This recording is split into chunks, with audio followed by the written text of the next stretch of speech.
Hello, it's your boy from 1996. Welcome to another episode of Highly Recommended. In this episode, we'll be tackling one of the games in the first version of the Go Retro Portable. That is, of course, the classic Ghosts and Goblins. I probably should have done this game like once October runs around, but you know, I just felt like doing this so I can go and cover at least an arcade or arcade-esque classic for each of my consoles, because the recordings for the day for Highly Recommended is going to be specifically on my handhelds. Since they all share the same wire, no problem with that. Along with that, I now decided to state all my Go Retro portables to specifically work on one chain of batteries, since they all use AAA. I remember I used to have like a separate set for each of the devices, but that became excessive now, so I'm just gonna go ahead and just use like one set of batteries for all three of them. I mean, they all share the same battery, they all share the same wire, they all share a similar library, just, you know, this one has, oh shit, this one has Capcom games, and also the unfortunate dropping, downpad, Tetris first release for the original Go Retro Portable version of Tetris. I could just do an entire, oh!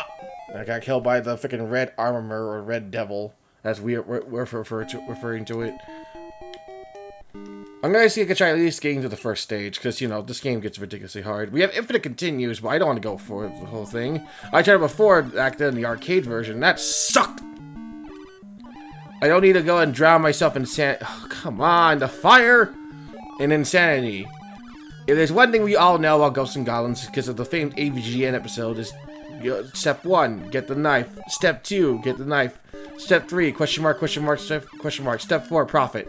There, that's actually a joke I don't actually ever get, because I never watched the original South Park episode in which the joke comes from. I only know that that's a constant joke when it comes to that series, in terms of referencing. Like, I never watched the original episode that joke spawned from. Okay, I gotta be really careful. Maybe I should just go ahead and use the turbo buttons for this thing. No! The knife! Yes! I got the knife. Now I'm invincible.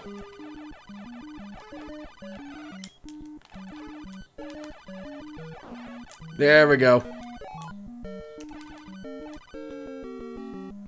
Okay, I might consider going to stage 2 after this one. Now that I have the knife.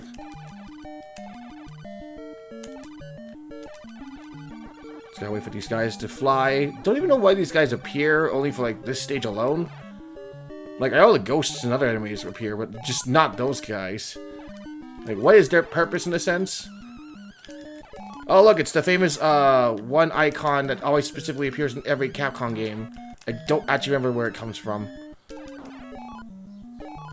I don't know why, but I remember that it was, like, the ending for Hydron in, Capcom Fighting Jam. Just, he and the little squids that he uses projectiles for one of his specials, specifically just, like, oh, we found this, the famed icon from that arcade game, that's it. I got my key, got my armor back, and then we continue forward. Ghosts and Goblins is such a fun series, but at the same time, it's also ridiculously hard, which is, like, intentional since the start on the arcades. This is evident from when I was playing the arcade version on my Wii.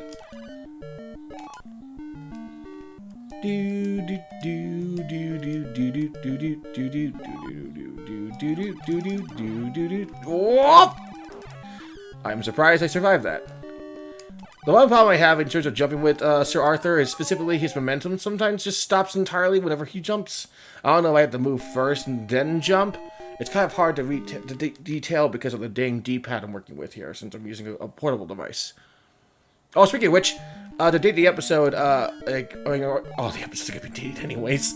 But, I recently got a new handheld, like, plug-and-play device. However, I realized now that, I got it from Five Below for, like $10?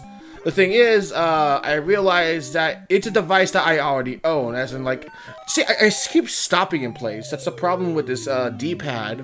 There's a lot of reasons I just keep stopping in place. I can't even tell if it's the game itself.